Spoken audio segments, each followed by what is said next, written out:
So I will start with, we had a hearing earlier this week on House Bill 528. That was with regard to the $250 going to teachers for classroom supplies. Did I say House bill? I meant to say Senate bill. Sorry.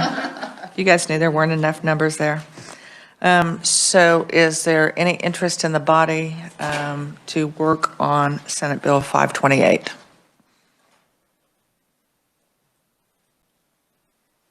I'm not seeing a motion to start discussion or work on Senate Bill 528.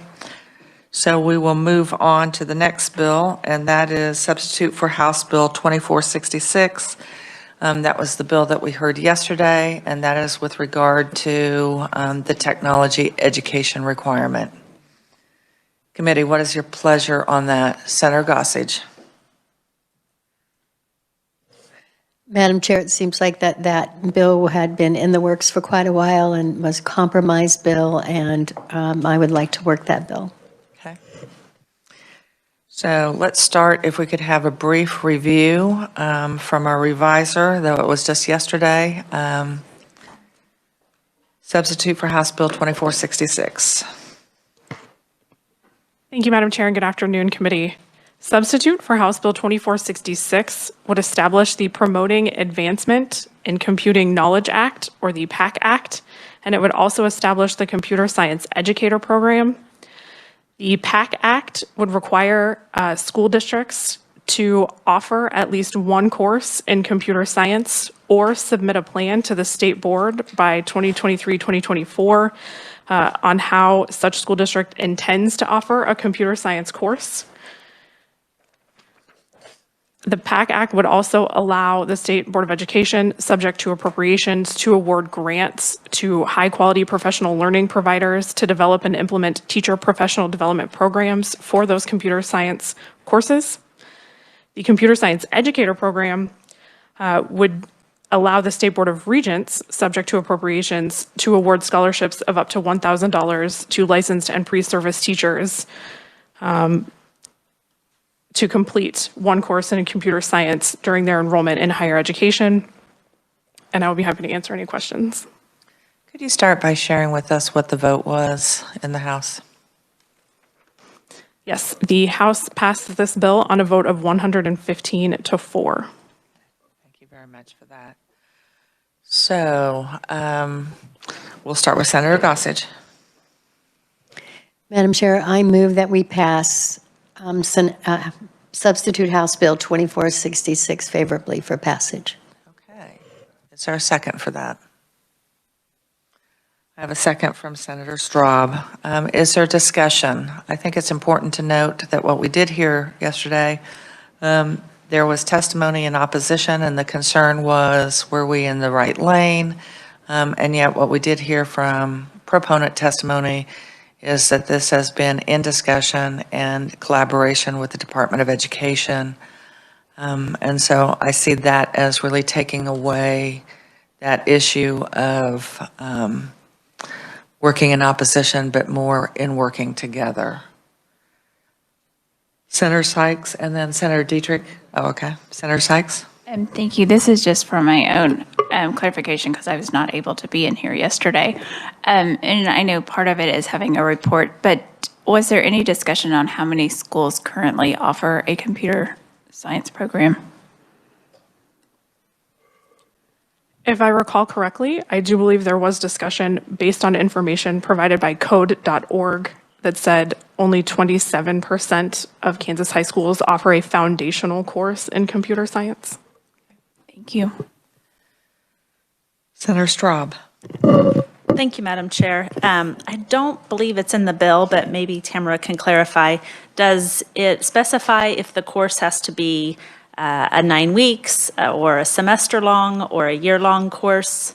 Because I think it may be a challenge for some smaller school districts to offer a full year course, but maybe doable to offer a 9 weeks course. I don't believe the bill requires any specific time length for the course. The bill does define the course to mean any standalone computer science course of instruction. And then, as we discussed yesterday, it does offer a little bit of flexibility as to how that course is taught, but I don't believe there's a time requirement in the bill. Senator Sykes? Sorry, one more since I wasn't here. There's no requirement that this is a graduation requirement. Okay, thank you. Correct. There is no requirement for that. Senator Gossage again. And I would just also add, if I may, Madam Chair, that we received testimony, proponent testimony from the Kansas State Board of Education. I think maybe you mentioned that, but that's said department. Yes, and Kansas Association of, you said school boards. Yes, they are in support of this. You know, the only qualm I have is it says high school, and I think that perhaps it could be very effective if it were in the middle school or even younger. I really do feel that. And so, I'm sorry, Senator Petty.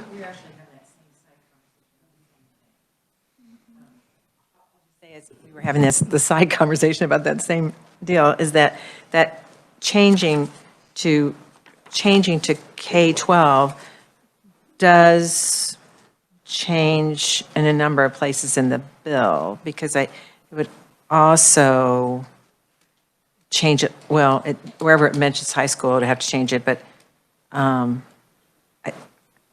anyway, I think it would cause to really take a deep dive in this bill to look at how saying K-12 would change the format or what it speaks to as what has to be offered. I'm just mentioning that. So a quick ask of the reviser, is there a way to, even if it's not, or we're not saying specifically elementary, but is there a way to, seems to me, correct me, secondary does include middle school. So I'm wondering, how difficult would it be to make that change where it be offered at the secondary level as opposed to the high school level?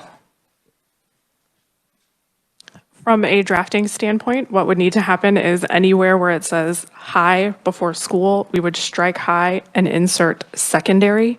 I'm not quite sure how many instances of high school there are in the bill, but that is not a intellectually difficult task to accomplish. It may be tedious. Senator Petty. And I think we probably could confirm this right now. It does say, it speaks to the state standards. I was just, and that it would want to make sure that we, do we have something in our state standards at the middle school level that talks about computer science? I'm not sure. Well, our reviser is always prepared, so she just pulled that sheet out. I believe someone can correct me if I'm wrong, but I do believe this State Board of Education in 2019 did adopt computer science standards that go through the entire grades for schools. Okay. Senator Sykes. One more question. What was the fiscal note, and is there funding in this bill? Or does it have to go through omnibus? So there was a fiscal note for the original version of this bill. The House did substitute that version. So for this current version that's before you, there is no fiscal note. This bill also does not include any appropriation provisions. So committee, at this point, I will make a conceptual motion for an amendment for it to be, Senator Gossage found it in 3 places. And so did our other reviser, Nick, thank you. So that we would change that from high school to, so do you want it secondary? Are we okay with secondary? So that would include middle? Wouldn't preclude school districts from having it in elementary. Okay, so that is my motion. Do I have a second? Okay, second from Senator Dietrich. Any additional conversation about that? All those in favor say aye. Opposed? So that conceptual amendment is there. I understand that will take probably a day or so before we can make that change and get that bill turned in, correct? That would depend on how long you're on the floor today, Madam Chair, but probably. Will 2.5 hours be enough? We can just make that work. Okay, are there any other items of discussion about this? So would you like to revise your motion? Madam Chair, I would revise my motion that we pass out substitute House Bill number 2466 as amended favorably for passage. Do I have a second? I have a second from Senator Erickson. Any additional conversation? You know, I think of last week we did have, actually it was at the beginning of the session, we had the hearing on the IT security issue. And I think one of the best ways to get students involved in moving into that type of a career is starting that earlier. And I think that we perhaps will have some high school kids that will be able to assist their school districts just in this process to hit just those benchmarks of security issues. So all those in favor, please say aye. Opposed? So our substitute for House Bill 2466 passes out as amended. Committee, let's turn our attention to Senate Bill 455.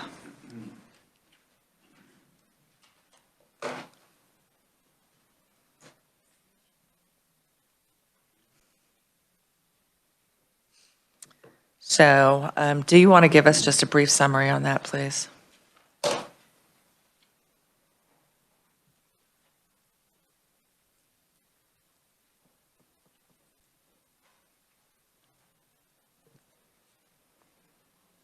Thank you, Madam Chair. Very briefly, Senate Bill 455 would require school districts to allow non-resident students to enroll in and attend school in the school district. That would be subject to capacity limits that are determined by the school district. And I'll be happy to answer any questions. Committee, do you remember this bill or do you have any questions? Okay, then let's start working it. Do I have a motion to start working Senate Bill? I do from Senator Gossage. A second? Second from Senator Erickson. So let's just go ahead. Senator Dietrich, if you are ready to start with your balloons, let's get that rolling.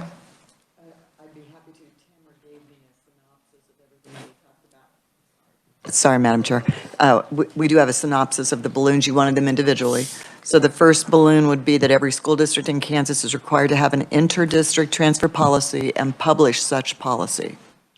So we will get that passed out so that we can visualize it. Thank you.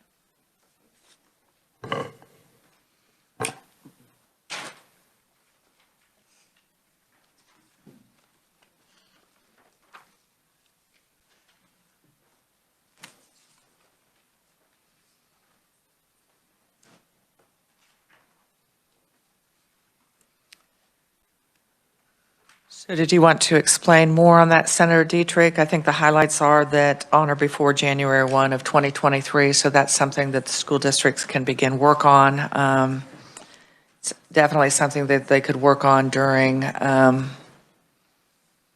slower period, which is sometimes in the summertime. Are there any questions on the balloon amendment? If you want to speak some more to it.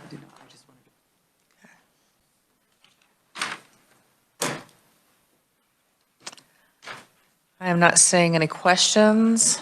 Yes, Senator O'Shea. I was just going to move the balloon amendment. Okay, do I have a second? I have a second from Senator Gossage. Last chance for actual discussion on this balloon.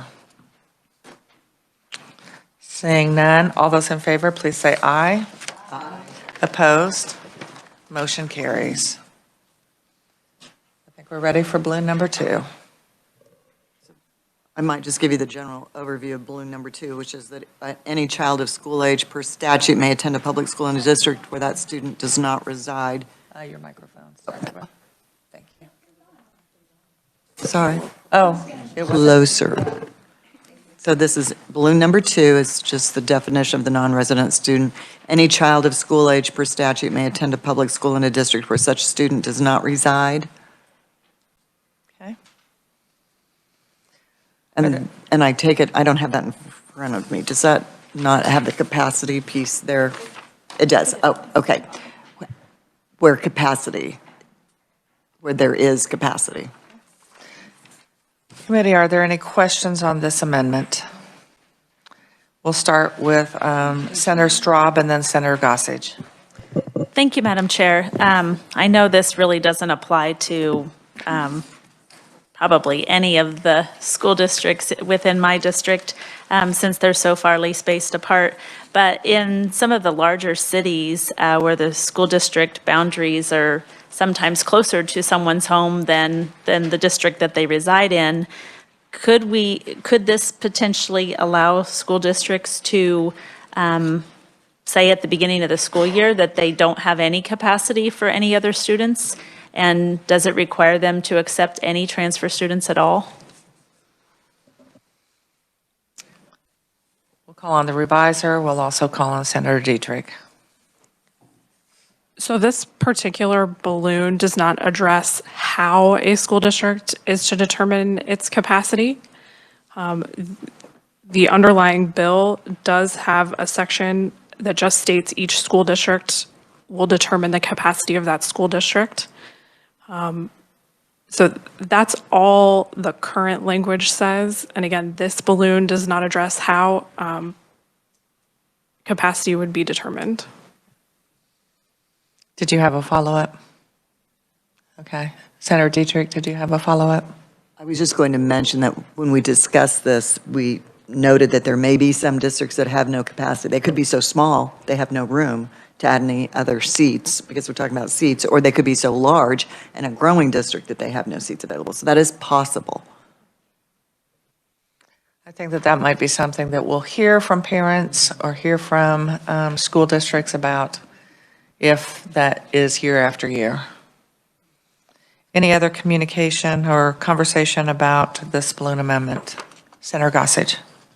I had the same question about capacity, only a bit differently in that I don't know that we are defining what capacity means, so we're leaving that up to the school district to define it. So I'm assuming in the report they will define it, or how would a parent know the definition of capacity, or how do we know the definition of capacity?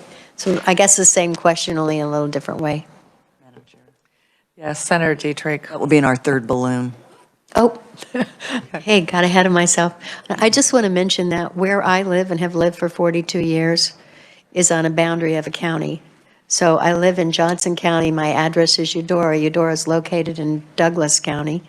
And so across the street is Douglas County from my house. And when I first inquired when we moved there where my children would attend, they said, well, you're in the DeSoto School District, but hey, the Eudora bus passes by your house too. So if you want to come to Eudora, you decide. So way back then, they were kind of trying to be accommodating just because it was no big deal for the bus to pick us up.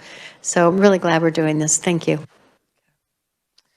So please help me. Do we have a motion yet? We don't. Did you want to move your balloon amendment, Senator Dietrich? Thank you, Madam Chair. I'll move the second balloon amendment. Do I have a second? Second from Senator Erickson. All those in favor say aye. Aye. Opposed? Balloon Amendment 2 passes. So now we'll get to that capacity determination. And let's go ahead and pass that out. And then, Senator, you can describe the specifics.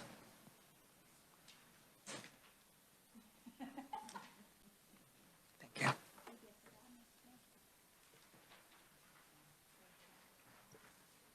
Madam Chair, are you ready? Do we all have copies? Yes. Go ahead, thank you. Thank you, Madam Chair. This is the definition that we've talked about how you determine what capacity is. We said that each school district will determine that for themselves, but it will be based on, for kindergarten and grades 1 through 8, or kindergarten and grades 1 through 8, the student-teacher ratio in each grade level, and we were talking about one teacher per classroom. No other individuals in that classroom is to be counted. And for grades 9 through 12, the student-teacher ratio for each school building, program or capacity, or program capacity. And it's included but not limited to any of those advanced placement, honors courses, IB courses, those kinds of things that attract kids into a specific district. So are there questions about this balloon amendment? Did you want to move your amendment? Thank you, Madam Chair. I will move that we approve balloon number 3. Okay. Do I have a second? Second from Senator Gossage. All those in favor, please say aye. Aye. Opposed? Balloon Amendment 3 passes. We will now move to balloon number 4. This is the timeline and application process for parents.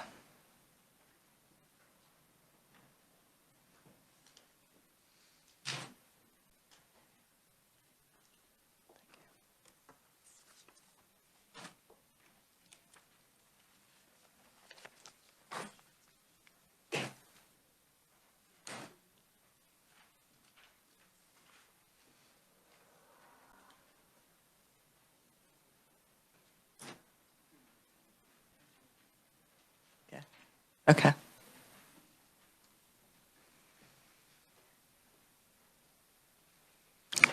Thank you for the extra copies of balloons, and thank you for getting those passed out to everyone. We appreciate that. So for this, it's a lengthy balloon, so we will call on our reviser for the explainer. Thank you, Tamara. Thank you, Madam Chair. So the underlying bill had a provision that would allow transfer applications at any time throughout the year. What this balloon does is remove that provision and replace it with this is actually a 2-time per year based on conversations of the committee yesterday, once for the fall semester and once for the spring semester. But basically the way that it would work is on or before May 1 or October 1, the school district would have to determine its capacity. They would also have to determine the number of students they expect to attend the school in the school district for the next semester, and the number of open seats available to non-resident students. They would then have to publish on the website the number of open seats that they would have available to non-resident students in each grade level for each school building of the school district.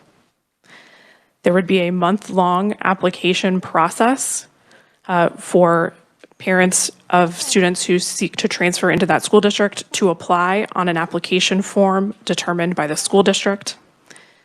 If the number of applications for the grade level in each school building is less than the number of available seats for that grade level in that school building, the non-resident student would be required to be accepted by that school district. If, however, there are more applications for a particular grade level in a particular school building than there are seats available, the district would be required to randomly select non-resident students using a confidential lottery process. That process would be required to be completed on January 15th for the fall semester and December 15th for the spring semester. The school district would then be required to provide the parent or person acting as parent of the student who had been denied based on the capacity determination or because they weren't selected in the lottery, an explanation of why that student was not selected in the process. So it's basically the same language in paragraph 1 as in paragraph 2. It's just different dates depending on which semester the student is applying to transfer for. And I'll be happy to answer questions. Committee, are there questions? Okay, we'll start with Senator O'Shea and then Senator Sykes. Thank you, Madam Chair. My question with the siblings, here's how I'm assuming it would go. I didn't know if we needed to clarify more. If the sibling gets priority, and let's say there's one spot but 2 siblings, it would follow the same lottery model with the sibling pool?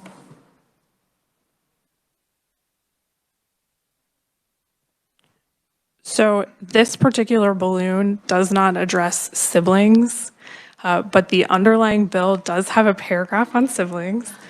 It says the sibling of a non-resident student may transfer if the school district has capacity. This conversation may or may not continue, but this particular balloon does not deal with sibling transfer. Senator Sykes.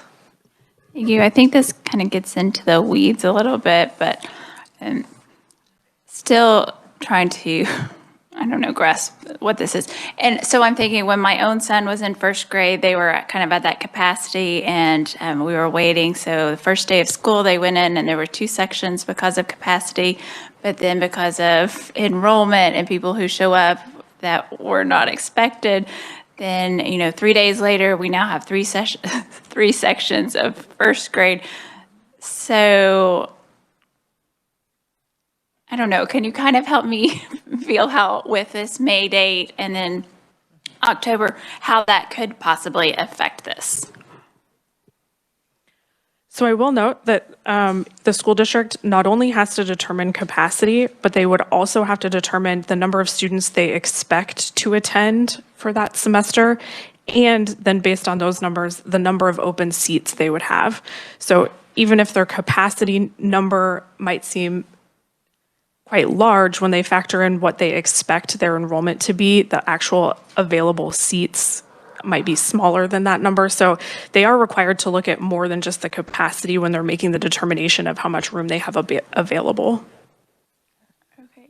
So, and I guess on a follow-up on that, are we potentially putting them in a position where, people are not always planners, I'm a planner, but that they could be in a position now with bringing these students in and then maybe students who've moved in, relocated, and they're also in this class, so they haven't anticipated that then they need that extra section and maybe don't have the capacity to get a teacher at this. So then what are those kids that are able to transfer? Are they still able to transfer? Or I don't know, I'm really getting into the weeds, but. I'm going to call on Senator Erickson. From her professional experience, we've heard from Senator Dietrich, and we're not going to make you be the one that answers every scenario.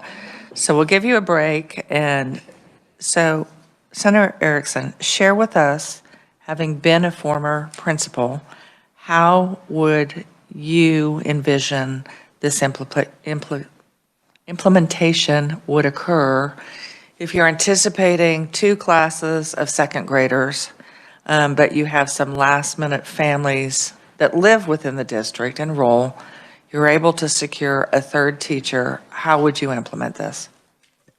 Thank you, Madam Chair. Yes, schools are used to having to deal with this as enrollment goes up and down. It's kind of a roller coaster. You never really know from year to year for certain, and so they're used to adapting for this. But what I would say about this in particular is students within the district are prioritized. So they have a seat. So I don't want districts or parents to worry that I moved into this particular district and now my child doesn't have a seat. That is not what's going to happen with this bill. How it would usually happen is if there are other schools, so if we were at capacity and another elementary school maybe wasn't, we would try to make accommodations in that building for the, quote, overflow of students or the surplus of students in that building. But this is nothing new. This is at the local level. They are very, very good at getting a really general idea and are used to adjusting to those things on the fly. But if they are at capacity, they have to add a section in any grade.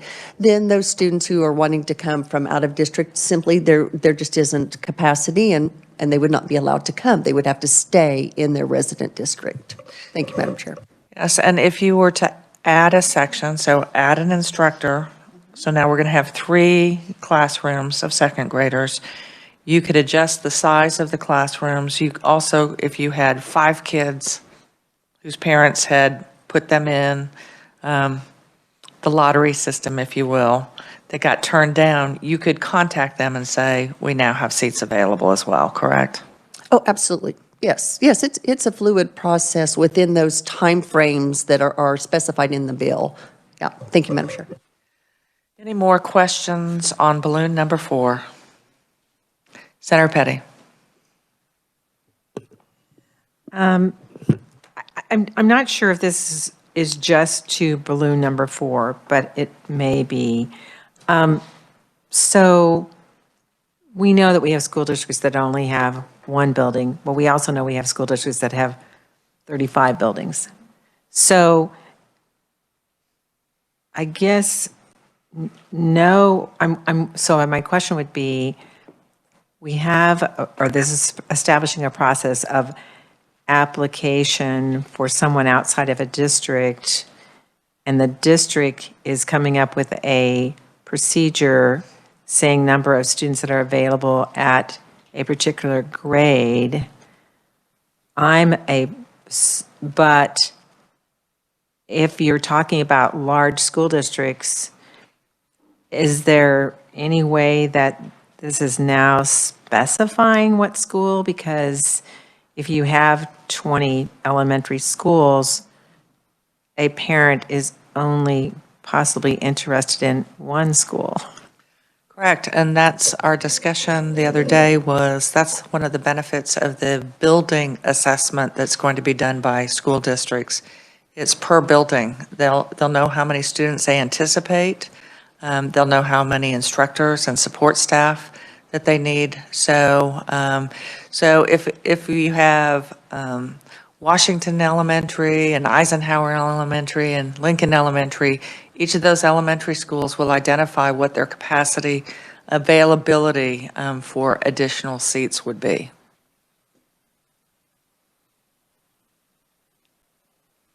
Any other questions? So would you like to move balloon amendment number 4? Thank you, Madam Chair. I move that the committee approve balloon amendment number 4. Do I have a second? I have a second from Senator Erickson. All those in favor say aye. Aye. Opposed, no. The balloon passes. Let's move on to balloon number 5.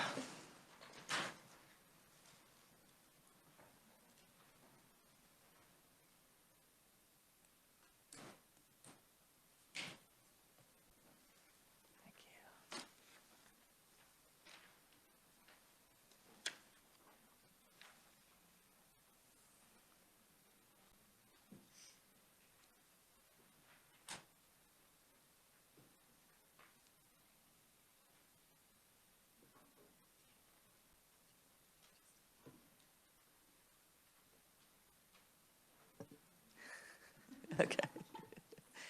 So we will call on our revisor to explain balloon number 5. That's fine. Thank you, Madam Chair.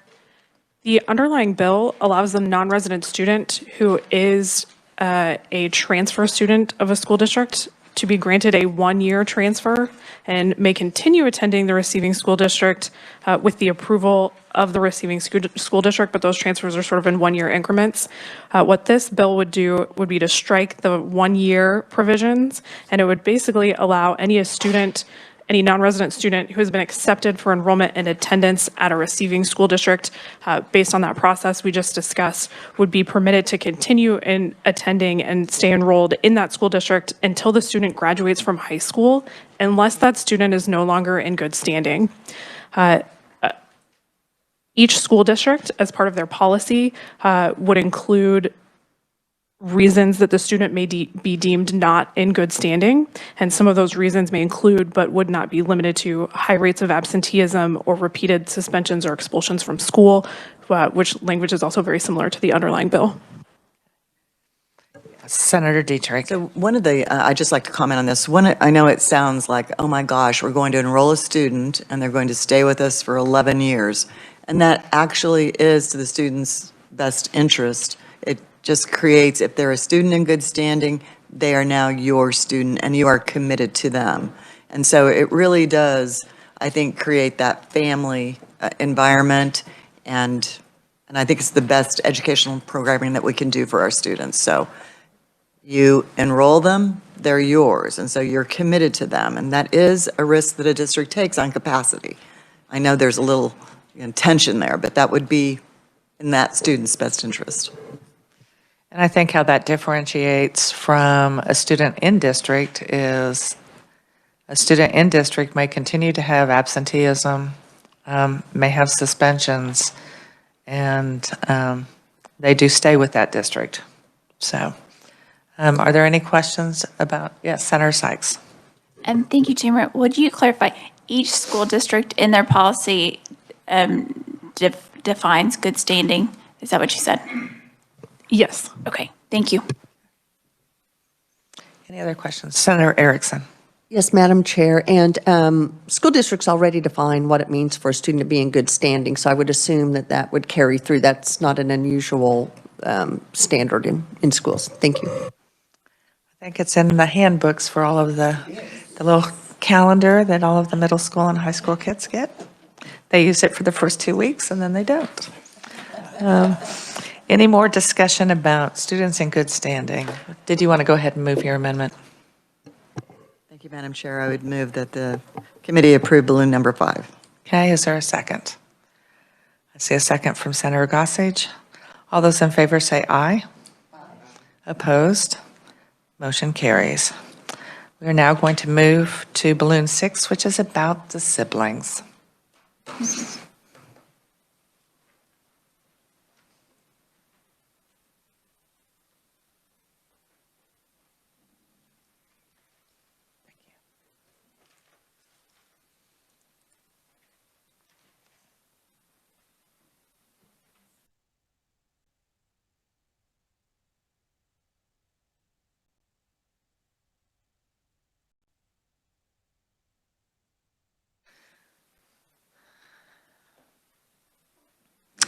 Tamara, I think this is very straightforward, but if you want to just kind of step us through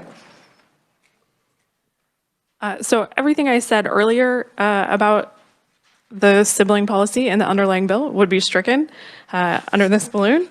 And instead, a sibling of a non-resident student who is transferred would be given priority to attend school in the receiving school district when that school district next considers transfer applications.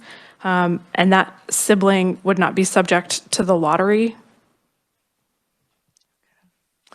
Questions about this amendment? Senator Gossage. So to clarify, if I'm the mother of Johnny and Billy, and Johnny gets accepted for whatever reason, but I'd like to take the kids to the bus stop at the same time, then do I just, it says the next time, could it be at the same time? Senator Dietrich, and then we'll call on the reviser. So in practice, it would have to be capacity. Is there capacity in that other grade level? If there's not capacity, then there's no opportunity until the next. So why don't you give me your scenario, and I'll tell you how this works, how it has worked. Mom applies for Johnny. Johnny is accepted Because there's capacity in that because grade there's level. capacity in that grade level. Does she have to wait until the next time to see if Billy can come since he's a sibling, or can she ask for that now? So if I would, the way we work that is if there is capacity in the siblings grade level, then if whichever sibling is selected through the lottery process, then if it has to be through a lottery process because there are more applications than there are spaces available, then the sibling would be allowed because there's capacity in both grade levels. So I'm not so sure that's what this balloon, I'm not so sure a school district in this balloon, if I was the principal, I would understand, but maybe somebody can help me. Because I would think, well, I'm sorry, we can't take Billy. He has to wait until the next time. We may have to rework that a little bit, but it's sibling priority, sure. Okay. So I have the reviser and then Senator Erickson.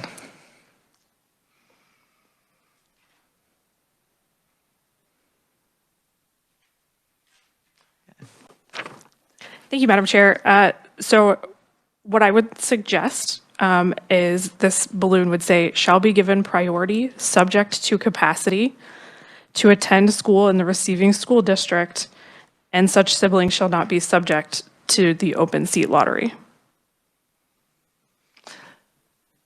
Okay, we're going to let Senator Erickson speak, and then we'll talk about amending this balloon. Very quickly, Madam Chair, yes, this was very common. I was a principal at a magnet school in Wichita, and this was the exact process we used. A student would apply, it was a lottery process, then their siblings would be given priority if there was room without having to go through the lottery process. So this is, again, not a new process for a lot of school districts. Thank you. So I would imagine in practicality, if you're starting, let's say we're starting with fifth graders, so you're drawing the lottery, and somehow that one ticket for Billy will have an S on it saying they've got a sibling.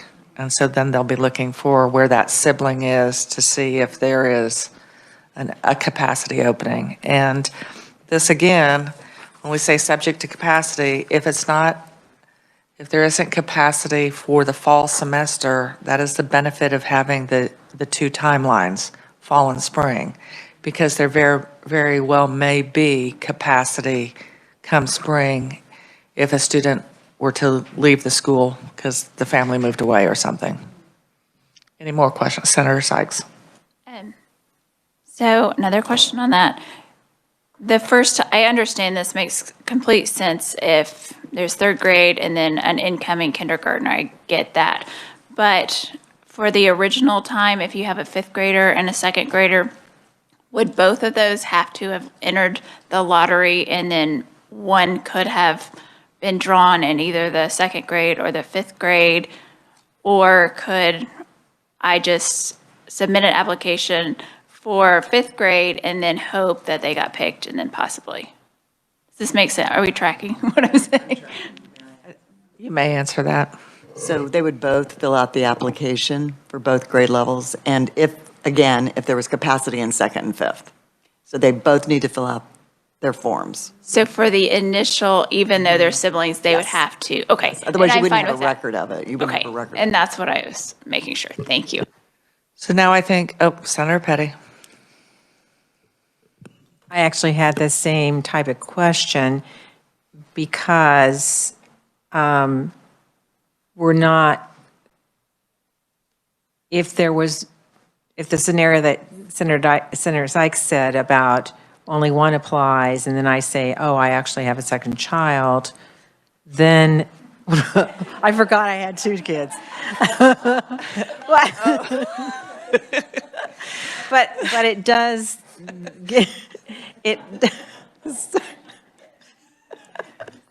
gotta add a little levity here. It does. In the room are all laughing, yes. It would give priority to the second child if they hadn't both had to apply. If it was just that one applies and then I, as a parent, say I have two and they have to have the capacity. But I know we're talking about a potential change to this. I guess my question along that is I thought it made sense as it is, but shall be given priority to attend school in the receiving school district when a school district next considers transfer applications. If there is a change made, shall be given priority subject to capacity.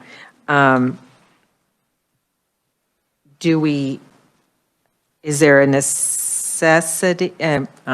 Anyway, subject to capacity, does that then give that sibling priority that time or the next time? And that's what I guess I'm asking.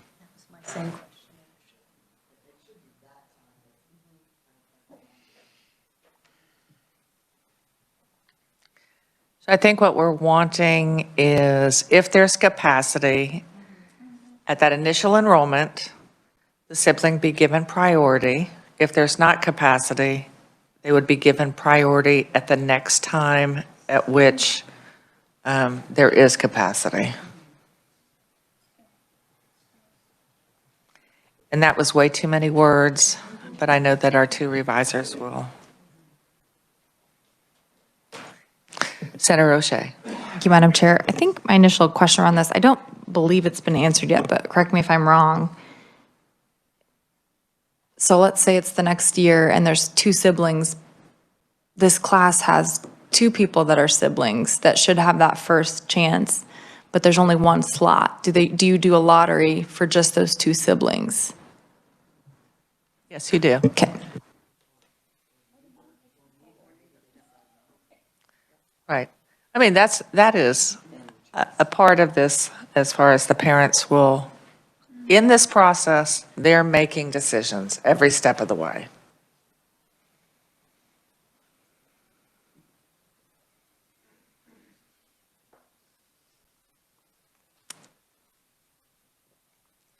So I'm going to, do you want us to move on to the next balloon, or have you drafted something? You've drafted something? Oh, man. So based on the conversation, I think a sentence should be added to the end of this for an instance if there isn't capacity. So that sentence would be something along the lines of, if there is not capacity, then such sibling shall maintain priority at any time the school district subsequently considers transfer applications. And we know that that's going to occur, that June and July period, and it's also going to occur later on in the November time period. Okay. So committee, would you like the reviser to read that in whole? Okay, thank you. So paragraph 2 on page 4 would now read, any sibling of a non-resident student who transfers shall be given priority subject to capacity to attend school in the receiving school district, and such sibling shall not be subject to the open seat lottery. If there is not capacity, such sibling shall maintain priority at any time the school district subsequently considers transfer applications. Senator Gossage. In all due respect, I think we can make it simpler than that. If we just say shall be given priority subject to capacity to attend school in the receiving school district at that time, or when a school district next considers transfer applications, and such siblings shall not be subject to the open seat lottery. Because we're saying any sibling of a non-resident student who transfers, so the student is transferring, shall be given priority subject to capacity to attend school in the receiving school district. If you don't like at that time, but something to say at the same time as the transferring student, something to that effect right then. And then we don't really need the additional sentence. Does that make sense, Tamara?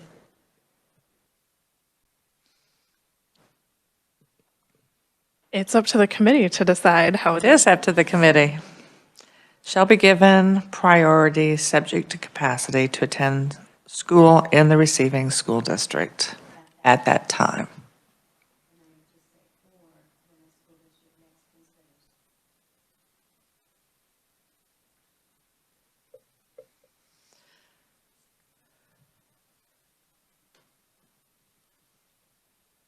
Because I guess we're assuming that there's not capacity at that time, they'll be considered next time, but they won't be subject to the lottery, Okay. right? Isn't that what we're saying? Yes, Senator Deep. So if I'm hearing what you're saying correctly, so any sibling of our non-resident student who transfers shall be given priority subject to capacity to attend school in the receiving school district at that time or when the district next considers transfer applications, period. And they will not be subject to the lottery, which is how it finishes. So I Not think be just subject to the having open- that Okay, should be enough, yeah, I think if the committee agrees. Do our two revisers have that? So saying at that time in statute doesn't really mean much, so we would just have to clarify that at the time of the initial application. So, yeah. Okay, it makes sense to us, but thank you. That's why you're the attorneys in the room. Committee, I think we need to keep moving forward. I'm going to have us suspend discussion on balloon number 6 so that Tamara and Nick can write out a couple complete sentences before we take action on that. And let's move on to balloon number 7, which is transportation.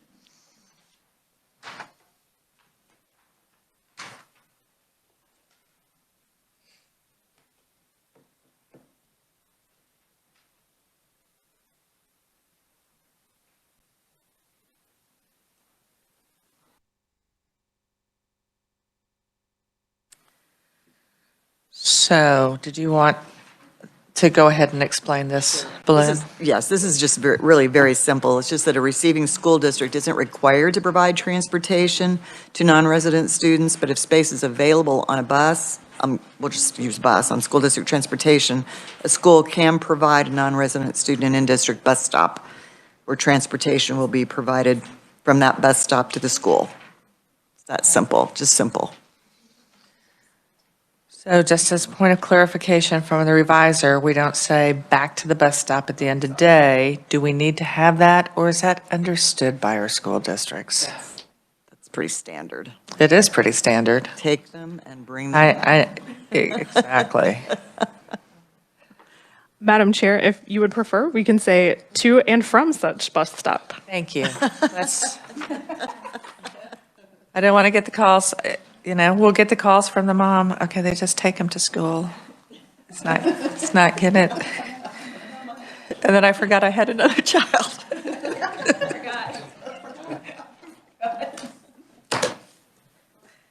Okay, so Senator Gossage. If I may, Madam Chair, I'm not sure that the to and from is necessary because we're not providing a bus, we're providing a bus stop, right?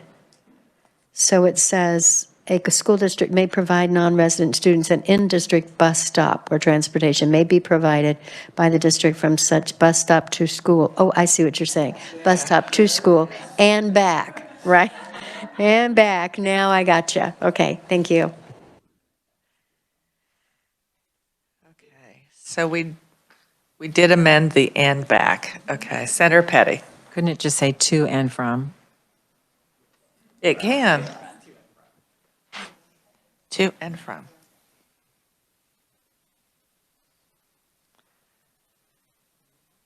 As amended, please, yes.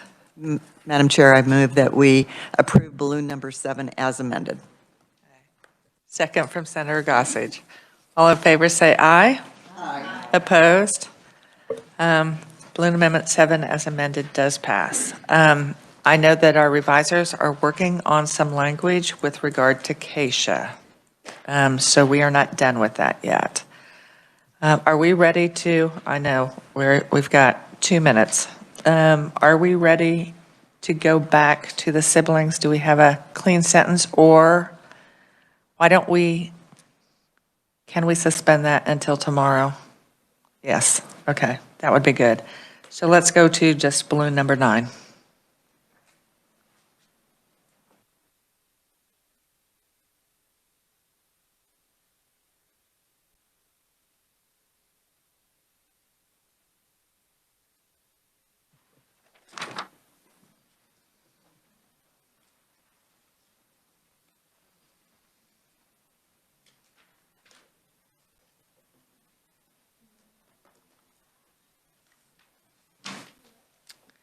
Okay, and Tamara, if you want to just step us through that, I think we have an extra shell in there, but let's go through that.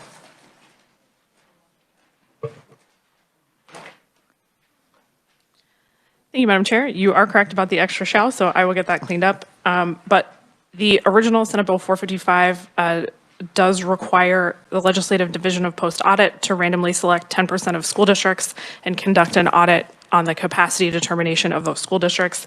That language would be stricken, and in its place, the bill would require the State Department of Education, as part of its enrollment audit, to audit the non-resident student capacity and enrollment of each school district.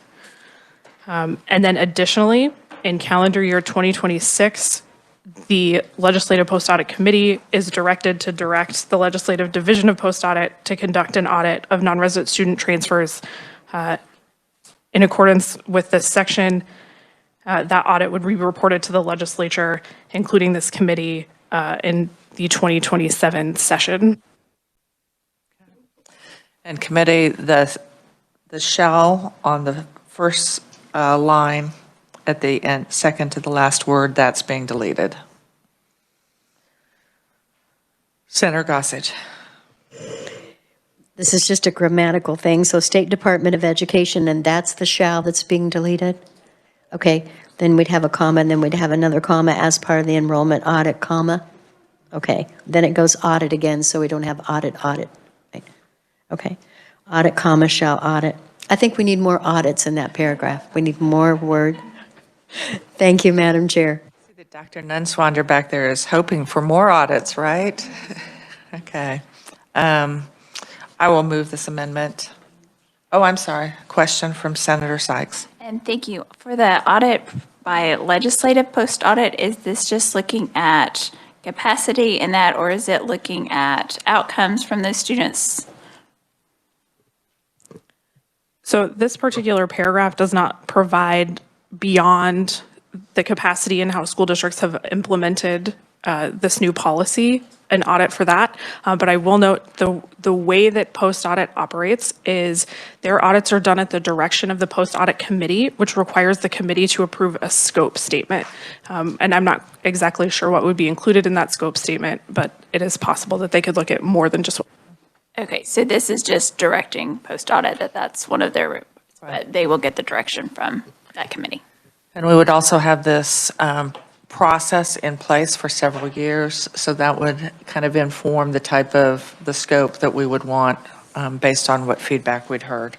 And that would be feedback from schools, parents, community members. So I move my amendment as amended. Do we have a second? Second from Senator O'Shea. All those in favor say aye.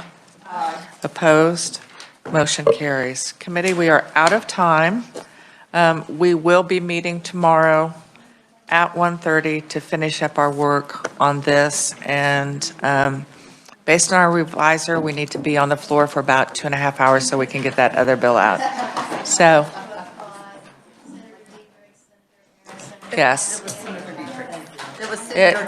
This was a very, very positive collaborative effort. Thank you so much. Committee adjourned.